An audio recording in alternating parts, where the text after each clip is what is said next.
which Governor General abolished the sati system in India? কোন governor general ভারতে সতীদাহ প্রথা নিষিদ্ধ ঘোষণা করেছিলেন? Option A, Lord Canning. Option B, Lord Ripon. Option C, Lord William Bentinck. Option D, Lord Dalhousie. The answer is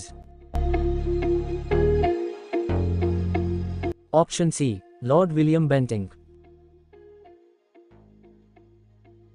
The practice to sati was made illegal in 1829, under the Regulation 17 which was passed by the then Governor General, Lord William Bentinck.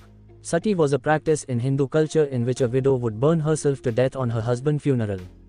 1829 সালে governor general Lord William Bentinck 17 নম্বর আইন দ্বারা সতীদাহ প্রথাকে নিষিদ্ধ ঘোষণা করেন। এই প্রথা অনুসারে কারো স্বামী মারা গেলে স্ত্রীকেও পুড়িয়ে মারা হতো।